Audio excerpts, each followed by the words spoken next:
Right. ఇంకొక మాట, రైతు రుణమాఫీ కావచ్చు, భరోసా కావచ్చు, కండిషన్స్ అప్లై అనడం ద్వారా లబ్ధిదారులను గణనీయంగా తగ్గించబోతోంది ఈ ప్రభుత్వం అంటున్నారు. నేనేమంటున్నా అంటే కేసీఆర్ గారి హయాంలో పథకాలన్నీ కూడా వాటి అర్హుల కంటే ఎక్కువ అనర్హులకే ఎంజాయ్ చేసినటువంటి పరిస్థితి మనం చూసినాం. 100 ఎకరాలు ఉన్న వాళ్ళకు, 200 ఎకరాలు ఉన్న వాళ్ళకు వెంచర్లు, ప్లాట్లు కొట్టి వెంచర్లు కట్టి విల్లాలు, హౌజులు కట్టుకున్న దాంట్లో కూడా ధరణి నుంచి డిలీట్ చేయకపోవడం వల్ల వాళ్ళకు కూడా వాటి లాస్ట్ ఒక నారకర్నూలు ఎమ్మెల్యేకి సంబంధించినటువంటి ల్యాండ్ విషయంలో శ్రీశైలం హైవేకి కూడా రైతు బంధు వేసినటువంటి పరిస్థితి. సో అనర్హులకు, అవసరం లేని వాళ్ళకు, ధనవంతులకు కాదు ప్రభుత్వం సంక్షేమ పథకాలు అవసరం ఉండేటి కాదు. మధ్యతరగతి, దిగువ మధ్యతరగతి వర్గాలకు అంటే పేద మధ్యతరగతి వర్గాలు, అట్టడుగు వర్గాలకు మేలు చేయడమే ప్రభుత్వాల యొక్క లక్ష్యంగా ఉంటాయి. డబ్బులు ఉన్నోనికి డబ్బులు వేయాల్సిన అవసరం లేదు. అవి పెద్ద వాళ్ళు లెక్కలకు కూడా తీసుకోరు. నిజంగా కూడా 1000 కోట్లు 100 కోట్లు ఉన్నోనికి నువ్వేసే 50,000 పెద్ద లెక్క కాదు. అట్లయినా వాళ్ళు స్వచ్ఛందంగా వదులుకోలేదు. కేసీఆర్ గారు డిలీట్ చేయలేదు. అట్లా మేము వచ్చిన తర్వాత దాన్ని కొంత స్ట్రీమ్లైన్ చేయాలి అనేటువంటి ఆలోచన. మీలాంటి అనలిస్టులు, మీలాంటి సీనియర్ జర్నలిస్టులు, సీనియర్ రైతు సంఘం నాయకులు, సొసైటీ నుంచి సమాజ బాగు కోసం కోరుకునే వాళ్ళు ఎవరున్నా పౌర సమాజం నుంచి వచ్చి ఈ రకంగా ఈ స్కీమ్లో ఈ లోపాలు ఉన్నాయని ఎత్తి చూపితే వాటిని కరెక్టింగ్ చేసే మెజర్స్ మాత్రమే మేము ఆలోచన చేస్తున్నాం.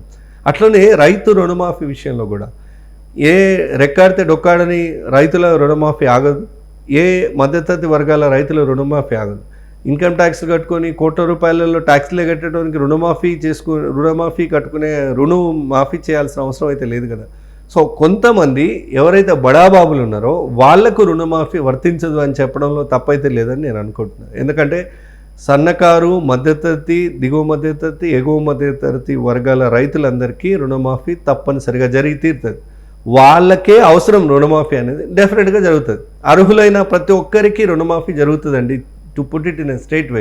రైట్. ప్రధానంగా మీరు ఆ ప్రతిపక్షంలో ఉన్నప్పుడు చాలామంది అనర్హులు రైతు బంధు నిధులు తీసుకుంటున్నారని చెప్పారు. దాన్ని ఎండగట్టే ప్రయత్నం ఇప్పుడు ఏమైనా చేస్తున్నారా? అంటే ఎవరెవరికి అనర్హులకు పోయింది అని చెప్పే ప్రయత్నం ఏమైనా చేస్తున్నారా? పోయిన దాని గురించి లేదు, కానీ పోబోయే దాని గురించి మాత్రం డెఫినెట్గా ఒక ఆర్థిక క్రమశిక్షణ పాటించాలనేది అయితే రాష్ట్ర ప్రభుత్వం యొక్క నిర్ణయం. ముఖ్యమంత్రి గారు ఆ విషయంలో చాలా స్పష్టంగా ఉన్నారు.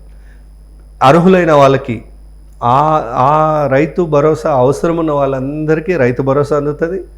రైతు రుణమాఫీ అవసరం ఉన్న వాళ్ళందరికీ రైతు రుణమాఫీ అందుతుంది. ఆ రోజు మీరు అలిగేషన్స్ చేశారు, ఆ అలిగేషన్స్ నిజమని ప్రూఫ్ చేసుకోవాల్సిన బాధ్యత కూడా ఉంటుంది. నేనేమో కాదంటలేదు, డెఫినెట్లీ అవి ఇన్వెస్టిగేట్ చేస్తే వచ్చినాయే కదండి ఇవన్నీ. శ్రీశైలం నేషనల్ హైవేకి మనం రైతు బంధు ఇస్తున్నాము, ఇచ్చిన కేసీఆర్ ఇన్ని రోజులు అనే విషయం ఎట్లా తెలిసింది? ఇన్వెస్టిగేట్ చేస్తేనే వచ్చింది కదా. 100 ఎకరాలు ఉన్న వాళ్ళకి రైతు బంధు ఎట్లా వచ్చింది?